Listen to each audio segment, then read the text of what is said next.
Le Seigneur soit avec vous. Et avec votre esprit. Évangile de Jésus-Christ selon saint Marc. Gloire à toi, Seigneur. En ce temps-là, un lépreux vint auprès de Jésus. Il le supplia et tombant à ses genoux lui dit « Si tu le veux, tu peux me purifier. » Saisi de compassion, Jésus étendit la main, le toucha et lui dit « Je le veux, sois purifié. » À l'instant même, la lèpre le quitta et il fut purifié. Avec fermeté, Jésus le renvoya aussitôt en lui disant « Attention, ne dis rien à personne, mais va te montrer au prêtre et donne pour ta purification ce que Moïse a prescrit dans la loi. Cela sera pour les gens un témoignage. » Une fois parti, cet homme se mit à proclamer et à répandre la nouvelle, de sorte que Jésus ne pouvait plus entrer ouvertement dans une ville, mais restait à l'écart dans des endroits déserts. De partout, cependant, on venait à lui. Acclamons la parole de Dieu.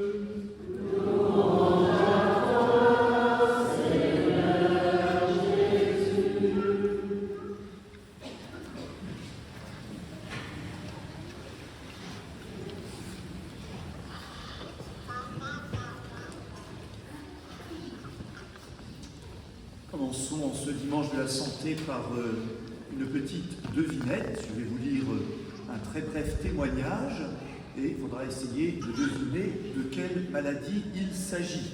Voilà ce qu'écrit cette personne. Je souffre depuis 40 ans d'une maladie encore très souvent incomprise et stigmatisée. J'ai connu de nombreuses hospitalisations où j'ai souvent souffert de l'incompréhension, d'une mise à l'écart imposée et d'interdictions de toutes sortes. Fin du témoignage. De quelle maladie s'agit-il? On se dit, il s'agit de la lèpre, au temps de Jésus, certainement. Eh bien non, il ne s'agit pas de la lèpre au temps de Jésus, il s'agit d'une personne vivant au XXIe siècle, en France, et qui souffre de troubles psychiatriques. Et voilà ce qu'elle écrit. Et donc la lèpre continue, même si ce n'est plus la lèpre corporelle. Parce qu'au fond, le problème de la lèpre, au temps de Jésus comme aujourd'hui dans ses formes modernes, c'est que c'est une maladie différente. Différente des autres maladies. Pourquoi? D'abord parce que la lèpre est vécue comme une honte. Pas seulement une maladie, mais une honte. Et puis la lèpre défigure. On ne se reconnaît plus. Les autres ne vous reconnaissent plus. On est même tellement peu reconnu qu'on est mis à l'écart. On a peur, les autres ont peur de vous. On a peur de la contagion. On a peur peut-être aussi tout simplement de s'approcher de celui ou de celle qui semble autant défiguré. Et puis, si j'ose dire, cerise sur le gâteau, au moins au temps de Jésus, mais après tout peut-être encore aujourd'hui dans nos têtes, cette maladie, la lèpre, était considérée comme une punition. Quelle punition? Pour avoir une telle maladie, il fallait bien qu'on ait fait quelque chose de grave. Donc une punition de Dieu. Et nous trouvons effectivement dans des récits de l'Ancien Testament des lèpres qui sont, pense-t-on, infligées par Dieu comme punition. Alors c'est la raison pour laquelle au temps de Jésus, pour être reconnu guéri de la lèpre, on ne va pas voir le médecin, on va voir le prêtre pour faire constater non pas sa guérison, mais sa purification. Et si le prêtre juif valide cette purification, cette guérison, on est officiellement réintégré dans le peuple. Mais au fond, le lépreux est presque déjà mort. Il vit mais si peu. Vous avez entendu dans le livre du Lévitique cette description difficile. Il devra porter des vêtements déchirés. Il devra avoir les cheveux en désordre. Il devra avoir son visage masqué et crier « impur, impur » pour que les gens ne s'approchent pas de lui. Alors en vocabulaire moderne, un vivant qui est presque mort, un mort vivant, ça s'appelle un zombie. Voilà, donc les lépreux étaient les zombies de l'époque. Alors, un lépreux, pourtant, brave les interdits et s'approche de Jésus. Pourquoi brave-t-il les interdits? Parce que Jésus est dans un village. Normalement, on ne devrait pas s'approcher de lui. Il n'aurait pas le droit, normalement. Mais il y va. Alors, il brave les interdits et il dit à Jésus, si tu le veux, tu peux me purifier. Le lépreux ne dit pas, tu peux me guérir. Parce qu'il a bien compris que l'enjeu, c'est d'être purifié, corps, esprit et âme, pour être réintégré dans le peuple de l'Alliance. Alors, cet homme brave un interdit, Jésus va en braver, en enfreindre un autre. Parce que Jésus aurait pu le guérir par la seule parole, mais non. Jésus étend la main et touche ce lépreux. C'est interdit. On n'a pas le droit de toucher un lépreux. Mais si Jésus brave cet interdit, c'est pour que cet homme soit non seulement guéri, mais surtout touché. Touché par Jésus, qui est le signe le plus fort de la relation. Touché, c'est encore plus fort que la parole. Je le veux, sois purifié. Et cet homme aussitôt ressent, constate qu'il est purifié et guéri. Alors évidemment, c'est une bonne nouvelle. Pourquoi Jésus ne veut pas que cet homme en parle? Tout simplement parce que Jésus ne veut pas être confondu avec un guérisseur, avec un médecin. Il ne veut pas que toutes les maladies viennent à lui comme s'il était médecin et guérisseur. Non, il faut que cet homme aille faire constater sa purification par un prêtre, reprenne place dans le peuple, et voilà le témoignage, c'est la réintégration au fond qui est le vrai témoignage. Alors évidemment, cet homme ne va pas respecter la consigne, et tout le monde va aller à la suite de Jésus, et Jésus ne pourra même plus entrer dans les villes et les villages, il est obligé pour un temps de se mettre à l'écart. Alors frères et sœurs, maintenant venons à ces lèpres modernes. Bien sûr, il y en a de multiples formes, mais il me semble que dans notre société française, où la lèpre corporelle, Dieu merci, ça fait longtemps que les progrès de la médecine l'ont éradiquée, mais nous les avons, nous, remplacés par d'autres lèpres. Et en particulier, me semble-t-il, toutes ces maladies et troubles psychiatriques. Ça touche, frères et sœurs, un adulte sur 5 en France, d'une manière ou d'une autre, temporaire, permanente, avec bien sûr des degrés de gravité différents. Enfin quand même, un adulte sur 5, ça fait beaucoup. Alors la liste est longue: dépression, bipolarité, schizophrénie, anxiété, addiction, TOC. Vous connaissez les TOC? Les troubles obsessionnels compulsifs. Le nom est rigolo, mais la réalité est difficile à vivre. Et le problème de toutes ces maladies et troubles, c'est qu'on est regardé souvent par les autres comme des lépreux. La présence de quelqu'un qui a des troubles gêne. On a peur, on est inquiet. Qu'est-ce qui va se passer? Est-ce qu'elle n'est pas folle, cette personne? Et même dans notre Église où, selon la loi du Christ, nous devrions nous accueillir mutuellement, il peut y avoir les mêmes réflexes de peur, de gêne.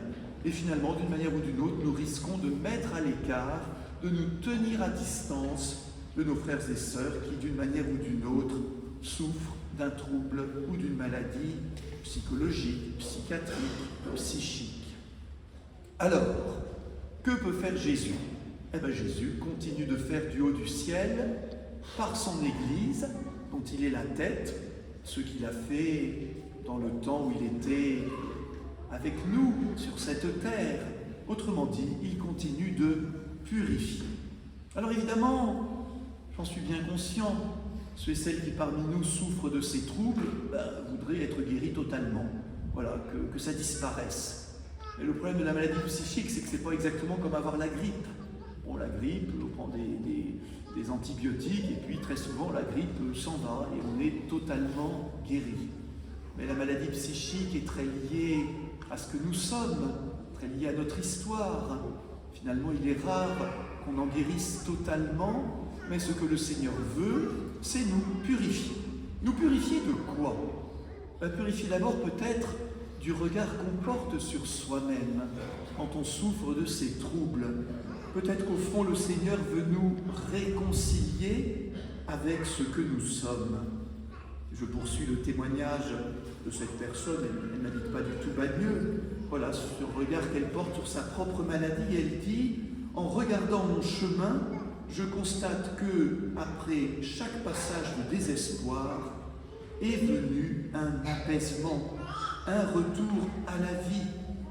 Oui, je ne suis pas guéri de ma maladie, mais grâce à Dieu, j'ai appris à être réconcilié avec elle. » Voilà, réconcilié avec sa maladie, d'accepter que ça fasse partie de ma vie et que je puisse en faire, avec l'aide de Dieu, un chemin de vie, un chemin de sainteté.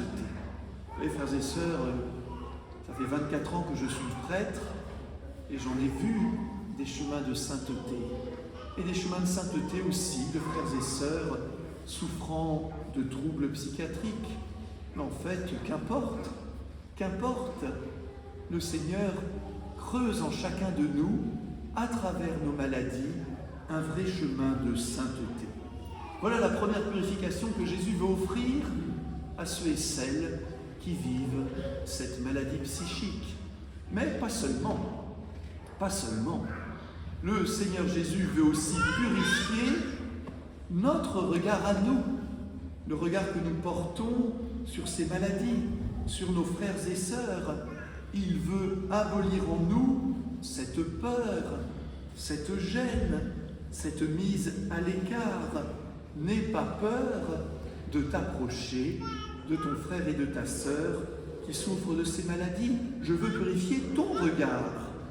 Je veux chasser de toi la peur, la crainte et de permettre, comme moi Jésus je l'ai fait, d'étendre la main et de toucher, de m'approcher, d'être en amitié, en fraternité, sans gêne, sans peur, avec celui ou celle qui souffre d'un trouble psychiatrique. Alors je donne un exemple que j'ai vécu à Nanterre. À Nanterre, j'ai bien connu Brigitte, à Nanterre, qui était une femme avec des troubles psychiatriques assez sévères. On la voyait quand même régulièrement, entre guillemets, disparaître pour des séjours en hôpital, puis elle revenait. Alors, Brigitte, parmi ses troubles, elle avait un peu particulier, c'est qu'elle s'était prise d'un grand amour pour le Père Franck. C'est moi le Père Franck. Alors, cet amour s'exprimait parfois de manière très forte, y compris en pleine messe. De temps en temps, à l'entrée de l'église, Brigitte hurlait son amour pour le Père Franck. Alors, les gens autour étaient... Voilà, alors je me suis dit, mais qu'est-ce qu'on peut faire? Alors au début, on la mettait à la porte, mais je me suis dit, c'est pas ça la solution. Donc un jour qu'elle n'était pas là, j'ai expliqué un peu à l'Assemblée, avec discrétion, de quoi elle souffrait, il ne fallait pas en avoir peur, il fallait savoir un peu la calmer. Et j'ai été édifié, j'ai vraiment trouvé que les paroissiens ont bien réagi, et à partir de là, quand il y avait un peu des petits moments de crise, ce qui n'était pas à chaque messe, loin de là, il y avait toujours un paroissien, une paroissienne qui, de manière très délicate, savait s'approcher d'elle, et puis selon les circonstances, rester auprès d'elle, ou parfois faire un petit tour avec elle dehors, le temps que ça aille mieux, et puis elle revenait. Et donc finalement, la communauté reconnaissait, vivait paisiblement sa présence, parfois dérangeante, c'est vrai, voilà, comme frères et sœurs. Et je me dis, voilà, c'est ça que le Seigneur voudrait que nous vivions. Alors voilà, frères et sœurs, je résume. Laissons-nous purifier les uns et les autres par le Seigneur Jésus. Parce que nous pouvons vivre et que nous ressentons comme une forme de lèpre moderne, le Seigneur dit « Tu es aimé de Dieu, tu es en chemin vers la sainteté, et même à travers ta maladie, eh bien, je veux, moi Jésus, m'approcher de toi, te toucher, te purifier et permettre que tu vives ainsi. » Et puis à nous tous, le Seigneur Jésus veut aussi purifier notre attitude, purifier notre regard les uns sur les autres, chasser la peur, la gêne, la relégation, la mise à l'écart, et ainsi purifier les uns et les autres. Nous pourrons marcher ensemble à la suite de Jésus. Amen.